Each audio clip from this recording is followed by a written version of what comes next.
இன்னைக்கு கூட நம்ம வாழ்கிற இந்த நாட்களில் உணவில் என்னென்னமோ பண்ணுறாங்கன்னு சொல்கிறாங்க, என்னென்னமோ சொல்கிறாங்க. இதெல்லாம் எப்படி வாங்கி எப்படி சாப்பிட்டு சில நேரம் வந்து நமக்கே வந்து சந்தேகம் ஆகிடுது. யாரையும் நம்ப முடியாது இப்படிலாம் சொல்கிறாங்க பாருங்கள்.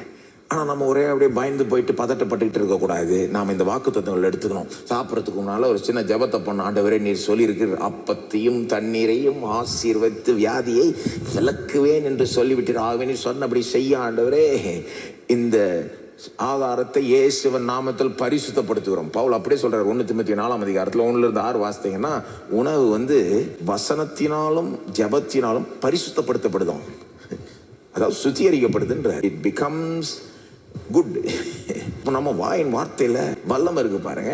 சாப்பிட்றதுக்கு முன்னால் இப்படி ஒரு ஜெபத்தை பண்ணிட்டு சாப்பிட்டீங்கன்னா நான் நம்புகிறேன் அதில் இருக்கிற கெடுதி கூட போயிடும், அது உங்களுக்கு நன்மையாய் மாறும்.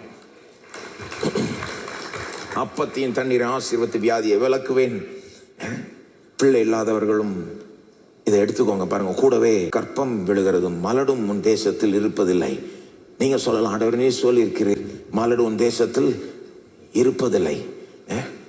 பிள்ளை இல்லாதவர்களுக்கு, கொஞ்ச காலமாக பிள்ளை பெற முடியாதவர்களுக்கு சொல்லுகிறேன், நீங்கள் கிவ் அப் பண்ணிடாதீங்க, நம்பிக்கை இழந்துடாதீங்க. ஏன்னா பைபிளில் ஒரு பெரிய பேட்டர்ன் இருக்குது. அது என்னன்னா, ரொம்ப காலமாக பிள்ளை பெறாதவங்க தேவன் அவங்களுக்கு பிள்ளை கொடுப்பாருன்றது மட்டும் இல்லை, அவங்க பிள்ளை ரொம்ப பெரிய ஆளாயிடும்.